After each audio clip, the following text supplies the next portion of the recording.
Таң эрте алгачкы жолу жумушун баштаган кайгуулчуларга шаардыктар таң калды. Айрымдары мамлекет башындагылар келе жатабы деп суроо затса, көпчүлүк эрежени бузуп жаткандыгын түшүнсө да талаш жаратып жатты. Калада пилоттук долбоор катары патрулдук милиция расмий ишке кирди. Бир жыл алдын Борбор каладагы патрулдук милиция аз убакыттын ичинде ийгиликтүү ишмердигин жүргүзө алгандыгы коомчулукта байкалган. Түзүм жарандардын коопсуздугун камсыздап санариптик негизде иштөөдө. Кылмышкердин изин суутпай ыкчам таап, коомдук тартипти жана жол коопсуздугун камсыздоодо жаңы ыкмалар менен принциптер колдонулат. Элдин милицияга болгон ишенимин кайтаруу үчүн бул тармакты реформалоо дал ушул программада. Эки кызматтын бириктирип аткандыктан, башкача айтканда, милициянын кайгыл күзөт кызматынын функциясы менен жол көзөмөлдөө функциялар биргелешти. Ошондо бардык кызматкерлерибиз ошо эки функцияны тең алып барат.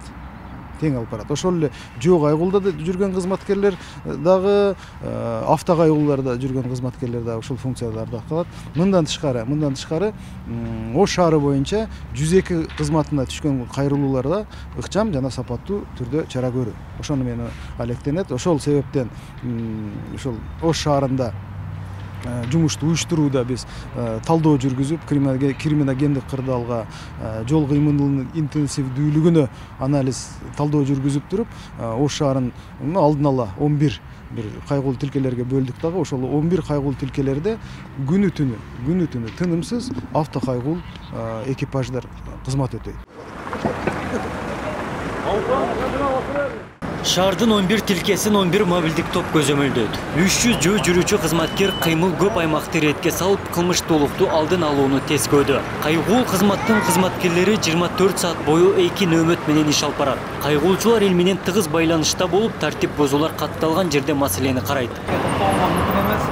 Остановкадан остановкага чейин 15 метр арасында токтошуңуз керек.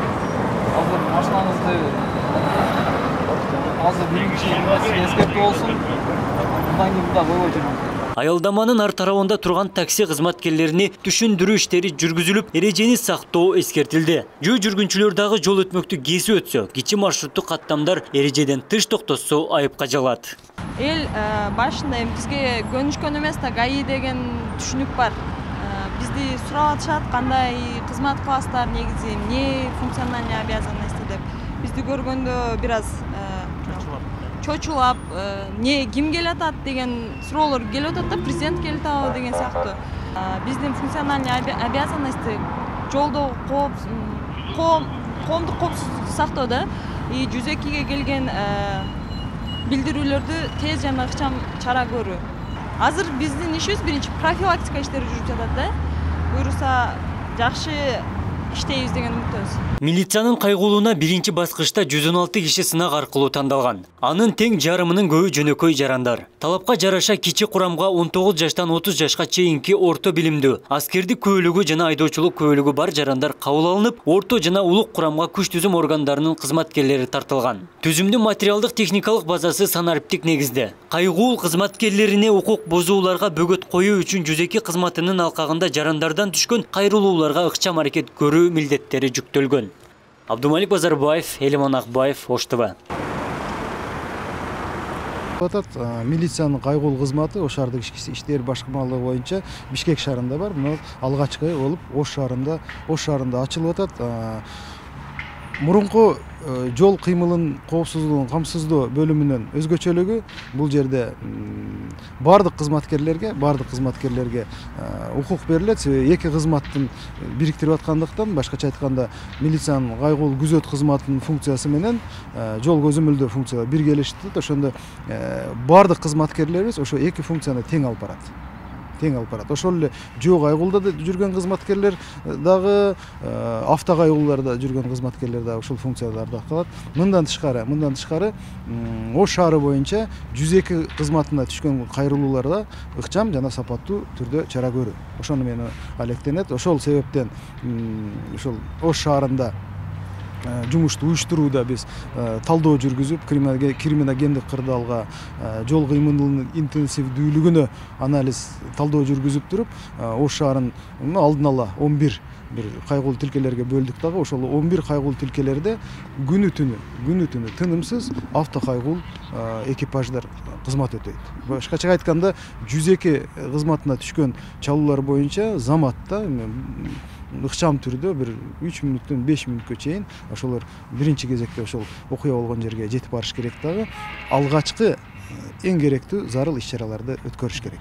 Канча кызматкер жалпысынан тартылды? Жалпысынан 100дөн ашык кызматкер тартылды. 100дөн ашык кызматкер тартылды. Бүгүн алгачкы биринчи күнү биз ошол 11 автокайгулду чыгардык, жана бир 16 жөө кайгул багыттарды жумушка чыгардык. Техникалык база боюнча азыр ошол керектүү болгон бардык автоунаа каражаттар, ошол патрулдук милициянын кайгул кызматынын ишмердүүлүгүнө керек болгон бардык автоунаа каражаттарды алдык. Керектүү атайын каражаттар, бир коргонуу каражаттар, экипировкаларды бардыгын бизге камсыздап берди. Биз ал менен толугу менен алдык. Ишмердүүлүккө бир тоскоолдук жарата турган жагдайлар жок. Байкалат. Аз убакыттын ичинде. Мен ойлойм, башынан биринчи күндөн баштап эле байкалыш керек. Себеби биздин кызматкерлер жолдо туруп, жезл менен автоунаа каражаттарын токтотпойт. Алар качан чара көрөт, качан бузууну көргөндө. Көрүп турат, автоунаа ээси мыйзамды бузуп атат, токтотуп чара көрө берет. Анан эми экинчи жагынан бир 60%дан көбү гражданский деп коет, жарандар тапшырып кызматка өттү, конкурстан өтүп, эми азыр ошол жумуштарын баштады. Бул деле өзүнүн бир жакшы жагын көрсөтсө керек деп эсептейм. Ошондо шаарда ГАИ жоюлуп, только патрулдук милиция гана калды, э? Ооба, мурунку жок, бириккен жок, ал структура жоюлат. Ош шаарында жол кыймылын коопсуздугун камсыздоо бөлүмүнүн кызматкерлери Ош шаарында немеде көчөлөрдө иштебейт. Бир гана биздин милиция кайгыл кызматы иштейт.